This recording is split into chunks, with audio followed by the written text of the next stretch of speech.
আলহামদুলিল্লাহ। এখন আছি ফাতেমা খানম জামে মসজিদ, ভোলা বাংলা বাজার। জোহরের নামাজ জোহরের কসর নামাজ আদায় করলাম আলহামদুলিল্লাহ। একটু আগে গিয়েছিলাম নিজাম হাসিনা জামে মসজিদ, সেখান থেকে এখানে আসলাম। Distance 7 kilometre. বর্ষিয়ান রাজনীতিবিদ তোফায়েল আহমেদ এর মায়ের নামে এই মসজিদটি করা। এটিও একটি ফাউন্ডেশন, পাশেই একটি হসপিটাল আছে। আসলে এই প্রত্যন্ত এলাকা, তো এই এলাকার মানুষ লেখাপড়ায় সুশিক্ষিত হয়ে এমন একটি পর্যায়ে গেছে যে এই এলাকাটির অনেক উন্নতি হয়েছে। এখানে এখনও আসলে সড়কপথ ওইভাবে যাতায়াত করা যায় না। আমরা লাহারহাট ফেরিঘাট থেকে এখানে 1.5 ঘন্টায় লঞ্চে করে এসেছি বাপছেলে। ফেরিতে আসলে 1.5-2 ঘন্টা সময় লাগে। তো এই রাস্তাটি চলে গেছে চরফ্যাশন উপজেলা পর্যন্ত। আমরা এখান থেকে চরফ্যাশন উদ্দেশ্যে রওনা দেব ইনশাআল্লাহ। তো মসজিদের ভিতরের অংশটুকু হচ্ছে এরকম।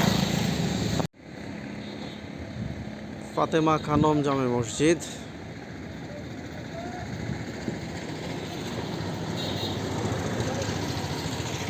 বর্ষিয়ান রাজনীতিবিদ তোফায়েল আহমেদের মায়ের নামে প্রতিষ্ঠিত মসজিদটি অনেক সুন্দর মাশাআল্লাহ। ভেতরের কম্পাউন্ডটাও অনেক বড়।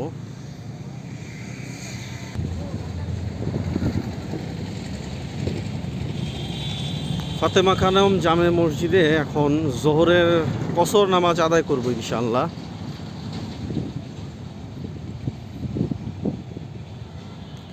পাশে একটি হসপিটাল আছে, এটাও একটা ফাউন্ডেশনের আন্ডারে। আজহার ফাতেমা হসপিটাল, ভোলা বাংলা বাজার।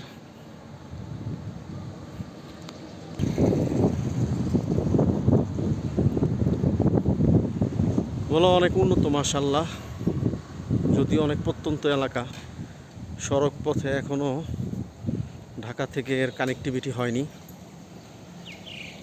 লঞ্চ কিংবা ফেরিতে আসতে হয়।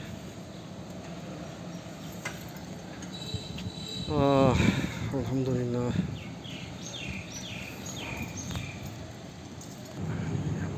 আল্লাহুম্মা ইফতাহ লি আবওয়াবা রাহমাতিকা।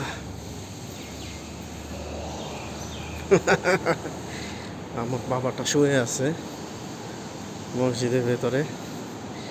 এখন ইনশাআল্লাহ জোহরের নামাজ আদায় করবে কসর। আমার বাবা কসর নামাজ আদায় করবে ইনশাআল্লাহ। বাবা, তুমি বিশ্রাম নিচ্ছ? ঠিক আছে। এই মসজিদটিও নিজাম হাসিনা জামে মসজিদের মতো 2 তলা। ফাতেমা খানম জামে মসজিদ।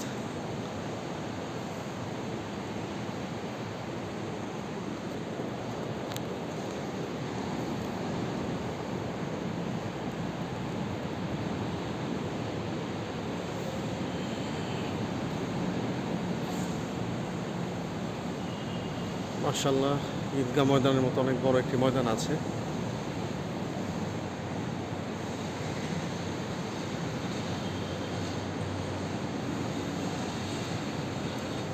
সামনেই বাংলা বাজার থেকে চরফ্যাশনের রাস্তা।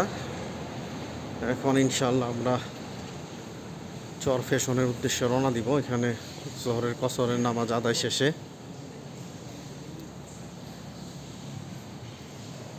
এই রাস্তাতেই ডান দিকে আমরা আরও 60 কিলোমিটার চলে যাব ইনশাআল্লাহ।